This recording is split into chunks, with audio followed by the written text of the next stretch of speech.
제22장.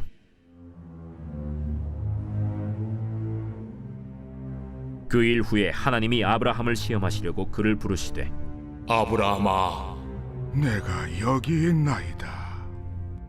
네 아들 네 사랑하는 독자 이삭을 데리고 모리아 땅으로 가서 내가 네게 일러준 한 산 거기서 그를 번제로 드리라. 아브라함이 아침에 일찍이 일어나 나귀의 안장을 지우고 두 종과 그의 아들 이삭을 데리고 번제에 쓸 나무를 쪼개어 가지고 떠나 하나님이 자기에게 일러주신 곳으로 가더니 제3일에 아브라함이 눈을 들어 그곳을 멀리 바라본지라. 이에 아브라함이 종들에게 이르되, 너희는 나귀와 함께 여기서 기다리라. 내가 아이와 함께 저기 가서 예배하고 우리가 너희에게로 돌아오리라. 아브라함이 이에 번제나무를 가져다가 그의 아들 이삭에게 지우고 자기는 불과 칼을 손에 들고 두 사람이 동행하더니 이삭이 그 아버지 아브라함에게 말하여 이르되, 내 아버지여, 내 아들아, 내가 여기 있노라. 불과 나무는 있거니와 번제할 어린 양은 어디 있나이까? 내 아들아, 번제할 어린 양은 하나님이 자기를 위하여 친히 준비하시리라. 두 사람이 함께 나아가서 하나님이 그에게 일러주신 곳에 이른지라. 이에 아브라함이 그곳에 제단을 쌓고 나무를 버려놓고 그의 아들 이삭을 결박하여 제단 나무 위에 놓고 손을 내밀어 칼을 잡고 그 아들을 잡으려 하니 여호와의 사자가 하늘에서부터 그를 불러 이르시되, 아브라함아, 아브라함아, 내가 여기 있나이다. 그 아이에게 내 손을 대지 말라. 그에게 아무 일도 하지 말라. 내가 내 아들, 내 독자까지도 내게 아끼지 아니하였으니 내가 이제야 내가 하나님을 경외하는 줄을 아노라. 아브라함이 눈을 들어 살펴본즉 한 순양이 뒤에 있는데 뿔이 수풀에 걸려 있는지라. 아브라함이 가서 그 순양을 가져다가 아들을 대신하여 번제로 드렸더라. 아브라함이 그 땅 이름을 여호와 이레라 하였으므로 오늘날까지 사람들이 이르기를 여호와의 산에서 준비되리라 하더라. 여호와의 사자가 하늘에서부터 두 번째 아브라함을 불러 여호와께서 이르시기를 내가 나를 가리켜 맹세하노니 내가 이같이 행하여 내 아들, 내 독자도 아끼지 아니하였은즉 내가 내게 큰 복을 주고 내 씨가 크게 번성하여 하늘의 별과 같고 바닷가의 모래와 같게 하려니 내 씨가 그 대적의 성문을 차지하리라. 또 내 씨로 말미암아 천하 만민이 복을 받으리니 이는 내가 나의 말을 준행하였음이니라 하셨다. 이에 아브라함이 그의 종들에게로 돌아가서 함께 떠나 브엘세바에 이르러 거기 거주하였더라. 이 일 후에 어떤 사람이 아브라함에게 알리어 이르기를 밀가가 당신의 형제 나홀에게 자녀를 낳았다 하였더라.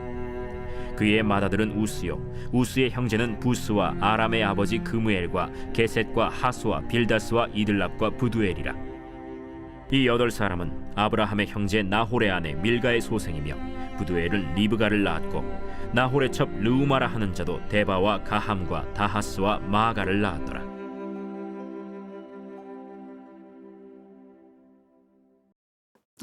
빛이스라. 날마다 하나님의 말씀의 은혜가 우리 성도님들의 삶을 더욱 빛나게 하시기를 주님의 이름으로 축복합니다. 자, 이제 오늘 우리가 함께 나눌 말씀은 창세기 22장입니다. 우리가 잘 알고 있는 아브라함이 이삭을 번제로 드리는 그런 내용이 오늘 이제 22장의 본문입니다.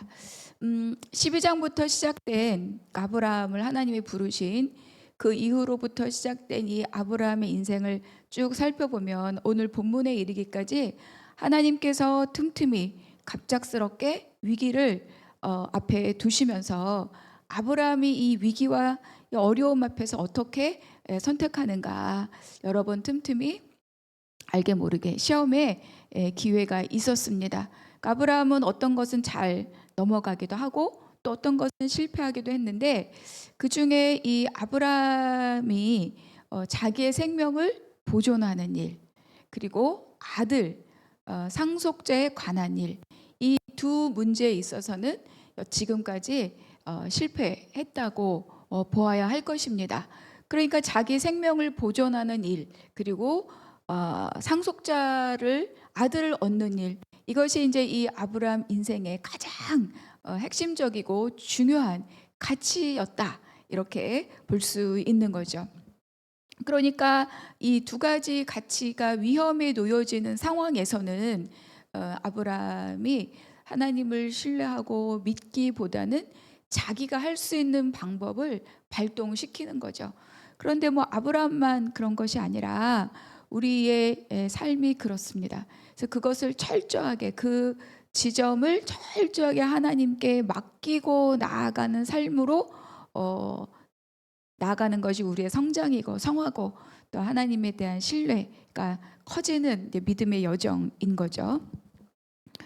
그래서 아브라함은 자기 생명을 보존하기 위해서 아내를 2번이나 팔고 또 후사를 얻는 이것이 점점 안 될 것 같은 상황으로 나아가니까 자기의 힘과 능력과 상황을 발동시켜서 하갈을 취하고 또 이스마엘을 얻고 이런 일들이 있었던 거죠. 자, 오늘 이 더 큰 하나님의 이 시험 앞에 이 아브라함은 어떤 선택을 하고 어떻게 하나님 앞에 믿음의 반응을 보이는가 우리가 한번 같이 살펴보려고 합니다. 1절 그 일 후에 하나님의 아브라함을 시험하시려고 그를 부르시되 아브라함아 하시니 그가 이르되 내가 여기 있나이다. 그러니까 그 일 후에 하는 것은 하갈과 이스마엘을 내보낸 후에 그리고 아비멜렉과 동맹을 맺은 그 후에입니다. 내가 여기 있나이다. 그러니까 하나님께서 시험하시려고 이렇게 말씀하셨죠. 제가 언제 이것을 리트머스 시험지와 같다. 그러니까 테스트 하는 거죠. 또 이것을 통해서 그의 믿음의 성장을 위한 훈련이기도 합니다. 그러니까 성숙도를 확인하는 거예요. 막 이렇게 왔는데 이 사람의 믿음의 과정, 믿음의 성숙도가 어느 만큼 왔느냐. 그러니까 막 좋아 보여도 위기 앞에서 어떻게, 어려움 앞에서 어떻게 반응하는가를 보면 성장했구나. 아이고 여전하구나. 이거를 우리가 알 수 있는 거죠. 2절 여호와께서 이르시되 내 아들 내 사랑하는 독자 이삭을 데리고 모리아 땅으로 가서 내가 네게 일러준 한 산 거기서 그를 번제로 드리라.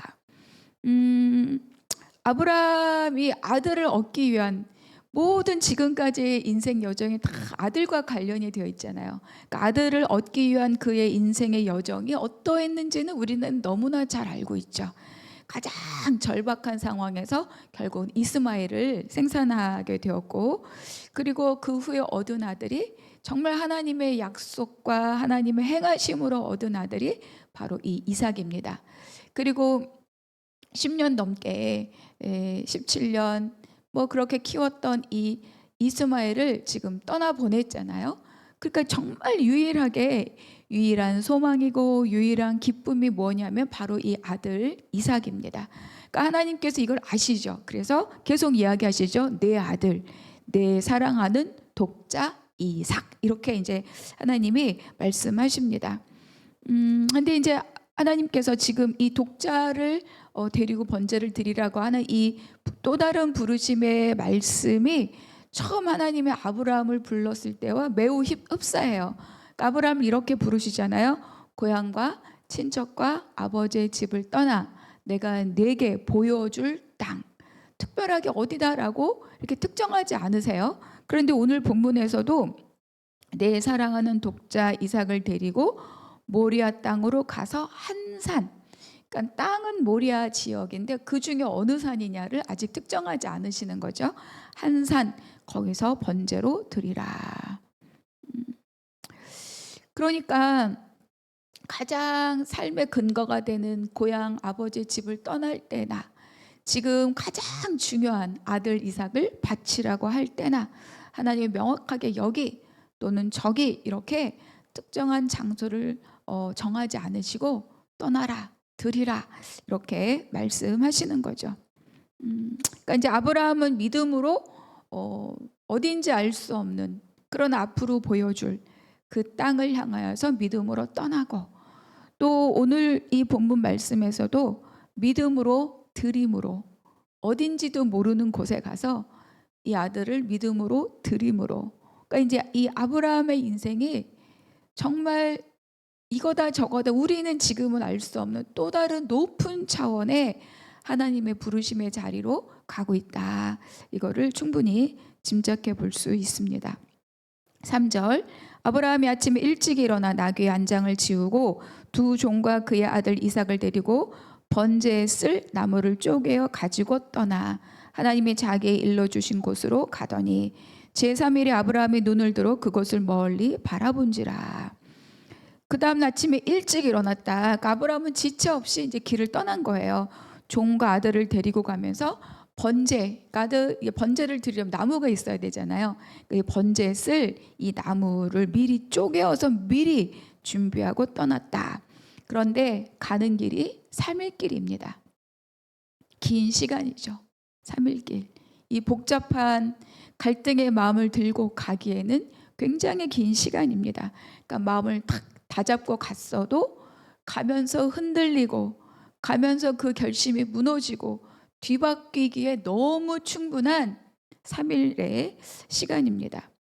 여러분 우리가 이렇게 기도하다가 또 이렇게 고민하다가 마음을 탁 결단했는데 기도하면서 결단했는데 눈을 딱 뜨면서 그 결심이 후두두둑 흐트러지는 경우 혹시 없으셨습니까? 그러니까 내게 너무나 중요한 그 일을 포기하는 것에는 결단했으나 실행하기까지는 사실은 굉장히 쉽지 않습니다. 그러니까 많은 가능성, 불합리성, 부당함, 또 후폭풍 이런 것들을 계속 머릿속으로 계산하게 되기 때문에 결단했으나 실행은 쉽지 않아요. 그래서 이 사흘길, 3일을 가서 드리라고는 이 사흘길은 하나님께서 아브라함에게 특별하게 배열하신 시간이다. 집에서 집 뒤에서 근처에서 할 수도 있었겠으나 그러나 하나님께서는 3일을 떠나게 하시면서 이 아브라함을 보시는 거죠. 그러니까 아브라함이 이제 종들에게 기다리라고 말하고 이삭에게 번제 쓸 나무를 지우고 그리고 자기는 불과 칼을 가지고 이제 산으로 오릅니다. 7절 이삭이 그 아버지 아브라함에게 말하여 이르되 내 아버지여 하니 그가 이르되 내 아들아 내가 여기 있노라. 이삭이 이르되 불과 나무는 있거니와 번제할 어린 양은 어디 있나이까. 아브라함이 이르되 내 아들아 번제할 어린 양은 하나님이 자기를 위하여 친히 준비하시리라 하고 두 사람이 함께 나아가서 새벽에 이제 이 말씀을 읽고 이렇게 묵상하면서 이 장면을 잠시 그려보는데 뭐 또 이런 이제 성화들도 많이 있잖아요. 근데 너무너무 마음이 미어집니다. 장작을 지고 아버지를 따라 오르는 아버지와 함께 길을 가고 있음이 너무 좋은 이 해맑은 이 아들의 모습 그리고 또 물어보잖아요. 어디 있습니까? 다 알지만 그러나 침묵하면서 하나님의 준비를 믿고 가는 이 아버지의 마음. 이제 이것이 다 요 두 구절 안에 들어있죠. 그러니까 이제 장작을 지고 가는 이삭의 모습은 하나님 아버지께 순종하며 십자가를 지고 그 골고다길을 오르는 바로 그 예수님의 모습을 생각하게 됩니다. 사실은 성육신 자체가 이미 이 길을 예비하고 있는 거죠. 그래서 이 자리는 아브라함의 순종만 있는 것이 아니라 아들 이삭의 순종이 여기에 있었다는 것을 우리는 기억해야 합니다. 히브리서 믿음장 11장 19절에 이렇게 기록하고 있어요. 그가 하나님이 능히 이삭을 죽은 자 가운데서 다시 살리실 줄로 생각한지라 비유컨대 그를 죽은 자 가운데서 도로 받은 것이라. 이 의미가 무엇인지를 우리가 이제 조금 더 살펴보겠습니다. 그러니까 산에 도착한 이 아브라함은 번제를 드릴 준비를 다 마쳤죠. 나무를 벌려놓고 이제 이삭을 결박하고 그리고 이제 칼을 탁 들었습니다. 그때 12절 사자가 이르되 이 아이에게 내 손을 대지 말라 그에게 아무 일도 하지 말라 내가 내 아들 내 독자까지도 내게 아끼지 아니하였으니 내가 이제야 내가 하나님을 경외하는 줄을 아노라. 아브라함이 눈을 들어 살펴본즉 한 순양이 뒤에 있는데 뿔이 수풀에 걸려 있는지라. 아브라함이 가서 그 순양을 가져다가 아들을 대신하여 번제를 드렸더라. 하나님이 준비하시리라라고 하는 이 아브라함의 믿음의 고백이 이제 번제들을 순양으로 준비되었고 이제 이렇게 성취된 거죠. 그래서 여호와 이레다 이렇게 고백을 합니다. 여러분, 하나님께서 내게 가장 중요한 것을 내놓으라고 하시면 넉넉히 내놓을 수 있겠습니까? 아브라함에게 가장 중요한 것, 그의 모든 인생에 오직 이삭을 향해서 왔기 때문에 하나님이 내 씨, 내 상속자, 그리고 너와 내 자손에게 주는 땅, 씨가 있어야 땅을 차지할 수 있지 않겠습니까? 그러니까 그의 인생이 여기를 향해서 온 것이라고 보아도 무방한데 하나님은 이거를 내놓으라 이렇게 하신 거죠. 여러분, 내 인생에 가장 중요한 것이 무엇입니까? 때로는 그것이 내 자존심일 수도 있고 내 자식을 통해서 내가 얻었을 면류관일 수도 있고 내 외모일 수도 있고 내 체면일 수도 있고 권력, 건강, 목숨, 그 가장 그러니까 그것을 향해서 사실은 우리가 그 인생을 살고 있다고 해도 과언이 아닙니다.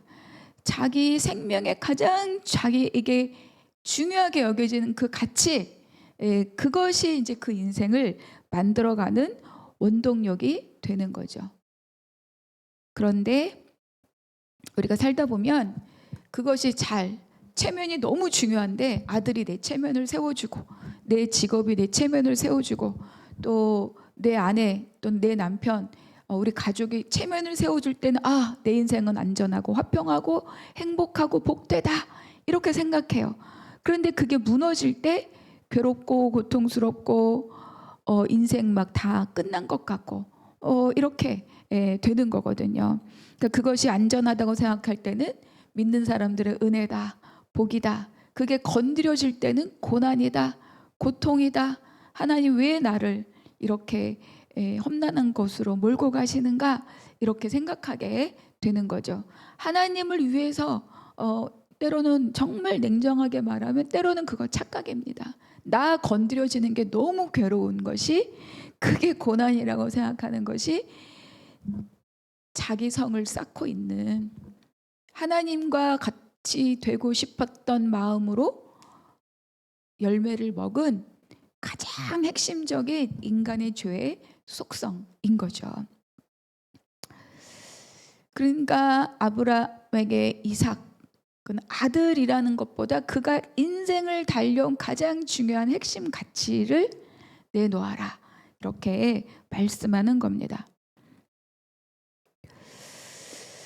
가능하겠습니까? 우리가 겪고 있는 갈등과 고난은 대부분 여기가 건드려지는 거예요. 이 일로 아브라함은 이제 드린 거죠.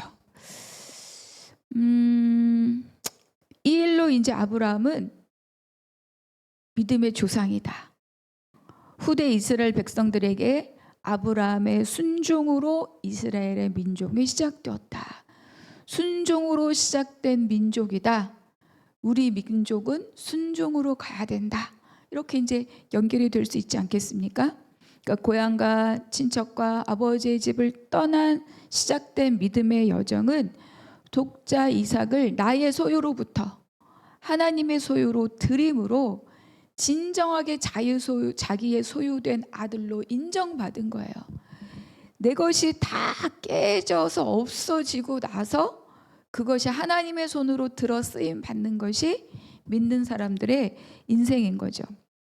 그래서 이 사건, 아브라함이 이삭을 번제로 기꺼이 내놓은 이것은 바로 이 아브라함의 인생의 최고 정점이 되었습니다. 너무 중요한 거지만 내 것이 아니고 하나님의 것입니다라고 내어드렸을 때 진정한 자기 소유가 되는 거죠. 이것이 믿음의 생활의 비밀입니다.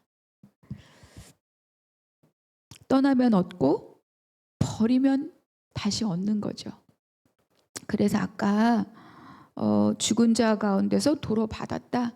육신이 부활하고 우리는 다 마지막 때 그렇게 될 것인데, 살면서 우리가 경험하는 도로 받음은 뭐냐? 내가 포개되어서 없어졌을 때 그것을 하나님의 손으로 소유로 나에게 맡기시는 것. 그게 우리의 이 땅에서 살아가는 삶의 능력입니다. 17절. 내가 네게 큰 복을 주고 내 씨가 크게 번성하여 하늘의 별과 같고 바닷가의 모래와 같게 하리니 내 씨가 그 대적의 성문을 차지하리라. 또 내 씨로 말미암아 천한 만민이 복을 받으리니 이는 내가 나의 말을 준행하였음이라. 이 아브라함이 그의 종들에게 돌아가서 함께 떠나 부엘세바에 이르러 거기 거주하였더라. 하나님이 드렸더니 다시 주셨죠. 그리고 그와 맺었던 그 놀라운 언약을 다시 한번 확인해 주십니다. 자손들의 숫자가 하늘의 별과 같고 바닷가의 모래와 같게 하리라. 그리고 딱 하나 있는 아들을 이제 드렸잖아요. 그래서 하나님께서 이 아이를 축복하시면서 이 자손의 씨앗이 정말 된 거죠. 아담과 하와 이후에 지속적으로 하나님이 말씀하셨던 자손의 번성과 땅, 그 중에 자손의 번성을 다시 한번 약속해 주고 있습니다. 그런데 이제 이 본문을 잘 보면 번성하리라, 그 앞뒤에 뭐가 있어요? 그 16절에 보니까 내 아들 내 독자도 아끼지 아니하였다. 그리고 오늘 이제 18절에 보니까 내가 나의 말을 준행하였다. 내 아들도 아끼지 아니하였고 내 말을 준행하였다. 거기에 17절에 그게 있죠. 씨가 번성하리라. 그러니까 씨의 번성의 복은 물론 하나님이 아브라함을 통해서 하시겠다고 약속하였지만 또 그 사이에 뭐가 있는 거야? 그 복이 끝끝내 유지되고 있는 것은 바로 이 아브라함의 순종으로 가고 있다. 순종에 근거하고 있다. 아담도 노아도 복을 받았지만 실패했던 건 끝끝내 순종의 자리에 있지 않았다는 거죠. 그래서 하나님은 아브라함을 믿음의 의로 삼으셨습니다. 그러니까 하나님께 아브라함의 순종을 통해서 그 순종이 이삭에게 또 그것이 온 민족에게 복으로 흘러간다는 것을 말씀해 주고 있는 거죠. 그러니까 우리가 하나님께 순종하면 나의 순종으로 끝나는 것이 아니라 나와 관련된 이 가정, 자녀, 이웃들, 열방에게까지 이 복이 흘러간다는 것을 너무 중요한 하나님의 원리입니다. 만약에 아브라함이 여기서 실패했다면 다시 실패가 연결되는 거죠. 아담의 실패, 노아의 실패, 아브라함의 실패. 그러면 언제 하나님의 구속사가 다시, 물론 하나님이 시작하셨겠지만, 그런데 아브라함은 여기서 이긴 거예요. 자기 소욕을 이기고 자기가 중요하다고 생각하는 가치를 누르고 하나님께 드리고 하나님께 받은 거죠. 진정한 자기의 소유권을 인정받았습니다. 그리고 이어서 이제 나홀의 족보가 나오죠. 우리가 잘 알고 있는 리브가, 라헬, 레아. 그러니까 하나님께서 이제 이 구속사로 부름받은 다음 세대 교체를 하나님이 준비하고 계시다. 이제 아브라함으로부터 이삭으로 넘어갑니다. 그래서 이제 죽음의 기록이 다음 장에 이어지고 있죠. 자, 오늘 22장 마무리하시면서 오늘 나에게 주신 한 구절, 이것을 통해서 나는 어떤 하나님을 경험하는가. 두 번째, 나의 가장 중요한 거 뭐냐? 자식이 중요하다. 맞습니다. 근데 자식을 통해서 내가 구하는 게 있어요. 그게 뭐냐? 예를 들면 그렇다는 겁니다. 그래서 나랑 지금 가장 불편하게 하는 일, 왜 불편할까? 그것이 나의 어디를 지금 이렇게 건드리고 있는가 돌아보시고 생각하시고 묵상하시면서 내가 정말 주님 앞에 내어놓아야 할 것이 무엇인지 또 살펴보시기를 바랍니다. 그리고 또 아브라함은 자기 아들을 번제로 드리러 가면서도 미리 나무를 다 쪼개서 준비해서 가지고 가요. 자기의 마음을 결단하고 그것을 실행하기 위한 준비를 철저히 하고 있다는 것을 알 수 있습니다. 어떻습니까? 나는 기분 좋으면 하고 기분 나쁘면 미루고 나의 믿음의 삶이 혹시 이루어지는 않은가 돌아보는 하루가 되시기를 바랍니다. 기도하겠습니다. 하나님 아버지, 할 수 있는 거를 하는 것이 순종이 아니라 정말 내 목숨을 내놓는 것보다 더 귀한 그 일을 아버지 앞에 포기하고 내어놓는 것이 아버지 진정한 순종임을 다시 한번 깨닫게 하여 주시니 감사합니다. 그런데 하나님은 빼앗아 가시는 분이 아니라 내 마음에 참 믿음을 발견하였을 때 더 큰 것으로 갚으시고 돌보시는 하나님이신 것을 또 발견하게 하시니 감사합니다. 하나님, 내가 움켜쥐고 있는 것, 하나님 그것을 흔드실 때 두렵지만 믿음으로 내어놓을 수 있는 성장하고 성화하는 나의 믿음의 삶이 될 수 있도록 아버지 도와주시옵소서. 오늘 한 날도 온전히 주님을 의지하는 복된 날 되게 하여 주시옵소서. 모든 것 감사하고 우리 주 예수 그리스도 이름으로 기도하옵나이다. 아멘.